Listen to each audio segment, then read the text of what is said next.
60 రోజుల్లో మీతో ఇంగ్లీష్ అద్భుతంగా మాట్లాడిస్తాం. వెంటనే కాల్ చేసి జాయిన్ అవ్వండి.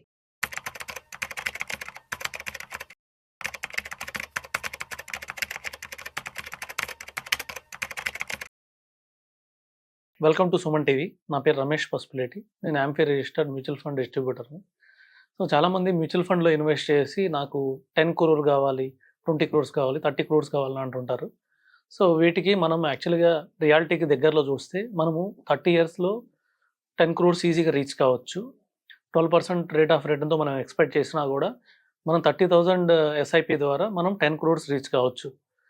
కానీ ప్రాబ్లం ఏంటంటే చాలామంది 30 years ఉండట్లేదు. So 2.5 year average, industry average చూస్తే ఎస్ఐపి 2.5 year, అదే ఒకేసారి ఇన్వెస్ట్ చేసిన వాళ్ళు 5 yearsలో తీసేస్తున్నారు.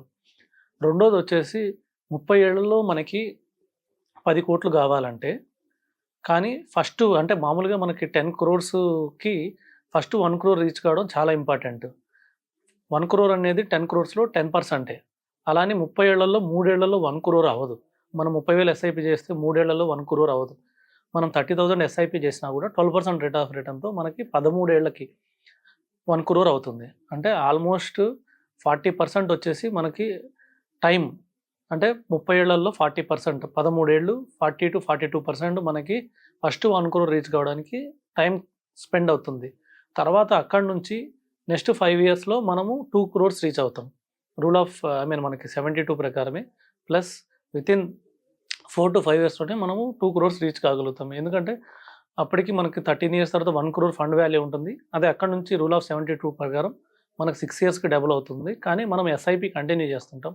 30,000 ఎస్ఐపి కంటిన్యూ చేస్తున్నాం కాబట్టి మనము ఇంకొక 4 to 5 yearsలోనే మనము అనదర్ 1 crore రీచ్ అవుతాం. అంటే ఓవరాల్గా వచ్చేసి మనం 18 years అయ్యాలకి 2 crores రీచ్ అవుతాం. సో అక్కడ నుంచి 4 yearsలోనే మనది 4 crores అవుతుంది. సో మోర్ దెన్ అక్కడ నుంచి నెక్స్ట్ 1 crore మనకి రీచ్ కావడానికి జస్ట్ 4 yearsలోనే రీచ్ అవుతాం. అంటే ఫస్ట్ 2 crores కావడానికి 18 years పట్టినా కూడా నెక్స్ట్ 1 crore రీచ్ కావడానికి 4 years, అంటే మనం 22 yearsలో 3 crore రీచ్ అవుతాం. అక్కడ నుంచి 3 yearsే పడుతుంది నెక్స్ట్ 1 crore. 25 yearsకి మనం 4 crore రీచ్ అవుతాం. అలాంటిది మనం అక్కడ నుంచి చూస్తే ఇంకా 2 yearsే పడుతుంది ఇంకొక 1 crore రీచ్ కావడానికి. సో ఈ విధంగా మనం 12% రేట్ ఆఫ్ రిటర్న్ తీసుకున్నా కూడా మినిమం 10 crores మనం 30 yearsలో రీచ్ అవుతాం. ఇంకా తొందరగానే రీచ్ అవుతాం. సో ఇంకొద్దిగా మార్కెట్ ప్రాబ్లం అయినా కూడా ఈజీగా 30 yearsలో మనం 10 crores అనేది మనం రీచ్ అవుతాం. సపోజ్ ఎవరైనా మీ గోల్ 25 to 30 years గోల్ ఉంటే ఇలా డిసిప్లైన్డ్గా 30,000 మనం ఎస్ఐపి ద్వారా చేసుకుంటూ వెళ్తే కంటిన్యూస్గా మనం 1 crore రీచ్ అవుతాం. ఎవరైతే 30,000 చేయలేని వాళ్ళు టాప్అప్ ఎస్ఐపి ద్వారా చేసుకోవచ్చు. లేదంటే మధ్యలో ఏమైనా అమౌంట్ వచ్చినప్పుడు ఇన్వెస్ట్ చేయొచ్చు. ఏదేమైనా కానీ ఇక్కడ మనం గుర్తుపెట్టుకోవాల్సింది ఏంటంటే మనం 40% టైము ఫస్ట్ 1 crore రీచ్ కావడానికి మనం స్పెండ్ చేస్తాం. రిమైనింగ్ 60% టైం వచ్చేసి మనం రిమైనింగ్ 10 crores రీచ్ కావడానికి మనం స్పెండ్ చేస్తాం. సో ఇప్పుడు ప్రాబ్లం ఏంటంటే ఫ్యూచర్లో 12 to 13 years ఎవరు ఉంటారనేది చూడాలి. ఫస్ట్ 1 crore రీచ్ అయినాక ఎవరు ఉంటారనేది చూడాలి. వాళ్ళకే వెల్త్ క్రియేట్ అవుతుంది. ఇప్పుడున్న డిజిటలైజేషన్ ప్రకారం అందరూ మొబైల్ యాప్లోనే చాలా వరకు ఇన్వెస్ట్ చేస్తున్నారు కాబట్టి మొబైల్ యాప్లో రోజు ఫండ్ వాల్యూ చూసుకుంటున్నారు. ఈ మొబైల్ యాప్లో ఫండ్ వాల్యూ చూసినప్పుడల్లా చాలామందికి ఎమోషన్స్ మారిపోతున్నాయి. నిన్న ఉన్న డిసిషన్ ఈరోజు ఉండట్లేదు. సో సపోజ్ మార్కెట్ పడి రేపు ఒక 2% ఫండ్ వాల్యూ తగ్గితే, సో నేను ఒక రాంగ్ ఇన్వెస్ట్మెంట్ చేశాను, ఒక మ్యూచువల్ ఫండ్ అనేది ఒక రాంగ్ ఇన్వెస్ట్మెంట్ అని ఊహించి ఇమీడియట్గా రిడమ్షన్ చేయడం, లేకపోతే తొందరగానే నేను పెట్టిన అమౌంట్ పెరిగిందా అని డైలీ చూసుకోవడం, లేకపోతే వితిన్ 2 yearsలోనే డబుల్ అవుతుందా లేదో చూసుకోవడం, ఇలాంటి మిస్టేక్స్ చేయడం వల్ల కూడా మ్యూచువల్ ఫండ్లో ఎక్కువ కాలం ఉండట్లేదు. మ్యూచువల్ ఫండ్ బెనిఫిట్స్ ఎక్కువ కాలం తీసుకోవట్లేదు. చాలామంది ఇప్పటికి కూడా ఎల్ఐసి పాలసీలు కానివ్వండి, లేకపోతే బ్యాంకులో ఎఫ్డి దాదాపు 100 లక్షల కోట్ల ఎఫ్డి ఉంది. వీళ్ళందరికీ 10 ఏళ్ళకి డబుల్ అవుతుంది. 10 ఏళ్ల దాకా వాళ్ళు డైలీ చూసుకోవడానికి లేదు.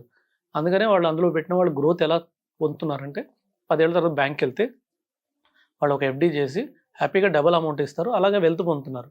అదే మ్యూచువల్ ఫండ్లో వాళ్ళకి 6 yearsలోనే డబుల్ అయ్యే అవకాశం ఉంది రూల్ ఆఫ్ 72 ప్రకారం 12% తోటి.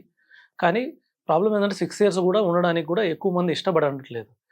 అందరూ ఎన్ఏవిలు చూసుకోవడం, లేకపోతే ఫండ్ వాల్యూలు చూసుకోవడం, ఈరోజు పెట్టి రేపు ఏమైందో చూసుకోవడం, రేపు ట్రంప్ ఏమన్నా అంటే మార్కెట్ పడగానే రేపు మొత్తం భూమి మొత్తం నాశనం అయిపోతుంది అని చెప్పేదను మొత్తం విత్డ్రా చేసేయడం, లేకపోతే మార్కెట్ 2% 3% పెరిగితే మళ్ళీ పెరిగిన గెయిన్స్ వెళ్ళిపోతాయని చెప్పేసి విత్డ్రా చేసేయడం. ఇలా చేయడం వల్ల వాళ్ళు వెల్త్ బిల్డ్ చేయలేకపోతున్నారు.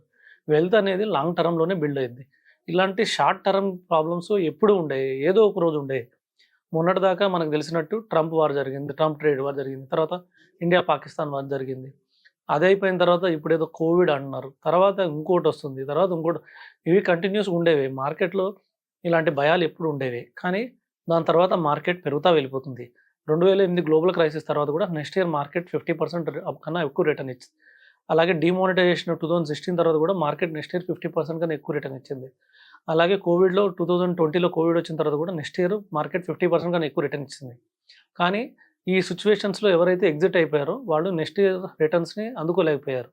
సో 50% 70% రిటర్న్స్ నెక్స్ట్ ఇయర్ వచ్చినప్పుడు అది నార్మల్ రిటర్న్ కాదు. ఎవరైనా ఆ టైంలో సపోజ్ 2020లో మార్కెట్ పడినప్పుడు పెడితే నెక్స్ట్ ఇయర్కి 50 to 70% పెరగడం అంటే, ఎవరైనా సపోజ్ ₹1,00,00,000 ఇన్వెస్ట్ చేస్తే నెక్స్ట్ ఇయర్కి 1,50,00,000 అయింది. 10,00,000 ఇన్వెస్ట్ చేస్తే 15 lakhs అయింది నెక్స్ట్ ఇయర్కి. కానీ ఆ టైంలో 10,00,000 విత్డ్రా చేసిన వాళ్ళు ఆ నెక్స్ట్ ఇయర్ ఆపర్చునిటీ మిస్ అయిపోయారు. మళ్ళీ వాళ్ళు మళ్ళీ మిస్టేక్ చేస్తారంటే మళ్ళీ అక్కడ ఇన్వెస్ట్ చేస్తారు. అట్లాగా మార్కెట్లో ఎక్కువ మిస్టేక్స్ ఎక్కువ అవడం వల్లనే గ్రోత్ని అందుకోలేకపోతున్నారు. ఇంకొకటి ఏంటంటే, ఇంతకుముందు ఉన్నవాళ్ళు సపోజ్ 2000లో ఉన్నవాళ్ళు, లేకపోతే 1990లో ఉన్నవాళ్ళు కూడా ఎక్కువ మ్యూచువల్ ఫండ్లో రిటర్న్స్ ఎక్కువ పొందారు. కొన్ని ఫండ్స్ ఉన్నాయి.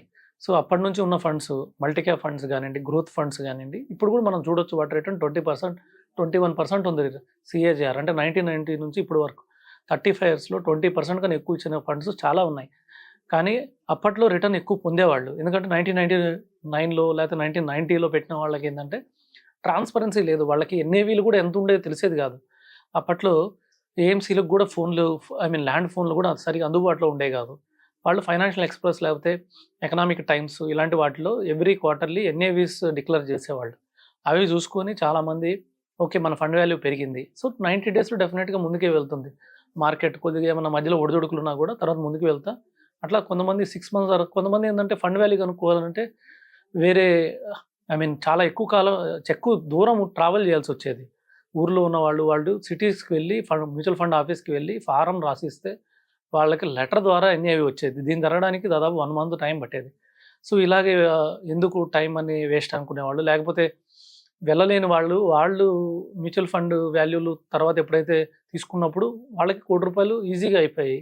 కానీ ఇప్పుడు ఏంటంటే డిజిటలైజేషన్ అవ్వడం వల్ల, మొబైల్ యాప్లు రావడం వల్ల, సో ఈ మిస్టేక్స్ జరగడం వల్ల వాళ్ళు రీచ్ కాకపోతున్నారు. సో చాలామందికి తెలుసు, చాలా మ్యూచువల్ ఫండ్లో చాలా ఫార్ములాస్ ఉన్నాయి. 15x15x15 1 crore అంటే 15% రేట్ ఆఫ్ రిటర్న్ ఇస్తే మ్యూచువల్ ఫండ్ మనం పెట్టిన ఫండ్స్ కొద్దిగా లాంగ్ టర్మ్లో కొద్దిగా flexi cap funds, mid cap funds, small cap funds 15% return ఇస్తే మనకు 1 crore రీచ్ అవుతుంది.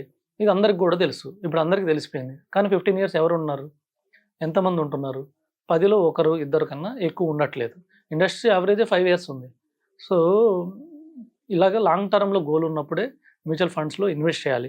ఇదని కాదు, చాలామంది వేరే ఇన్వెస్ట్మెంట్స్ కూడా వెళ్ళచ్చు. మనం రియల్ ఎస్టేట్ చూసినా కూడా 10 yearsకి మనకు సపోజ్ 5 times అయింది అనుకుందాం. అదే ఆ 5 times వితిన్ 1 year అవుతుంది. ఎప్పుడు అవుతుంది మనకు తెలియదు. అది ఆ 10th year కూడా కావచ్చు. అక్కడ ఏమన్నా చుట్టుపక్కల ప్రాజెక్ట్ రావడం, ఆ ల్యాండ్కి మంచి విలువ రావడం, గవర్నమెంట్ సపోర్ట్ చేయడం, ఇలాంటి కొన్ని కారణాల వల్ల 5 times అయిపోతుంది. కానీ అప్పుడు దాకా వెయిట్ చేసిన వాళ్ళకే రిటర్న్ ఉంటుంది. అలాగే మ్యూచువల్ ఫండ్లో కూడా అంతే. కాకపోతే మ్యూచువల్ ఫండ్ రియల్ ఎస్టేట్ ఎలా ఉంటుందంటే మనకి ట్రాన్స్పరెన్సీ ఉండదు. అక్కడ రేట్ ఎంత ఉంటుందో మనకి ఇవన్నీ ఐడియా ఉండవు కాబట్టి మనం వెయిట్ చేస్తాం. కానీ మ్యూచువల్ ఫండ్లో మనకి డైలీ అప్డేట్ అవుతుంది కాబట్టి ఎక్కువ ఎమోషన్స్ అవుతున్నారు చాలామంది. దీనికోసమనే మ్యూచువల్ ఫండ్ కంపల్సరీగా యాప్లో చూడకుండా లాంగ్ టర్మ్లో మీరు ఇన్వెస్ట్ చేస్తే డెఫినెట్గా మీకు కావాల్సిన గోల్స్ అన్ని రీచ్ కావచ్చు. Thank you.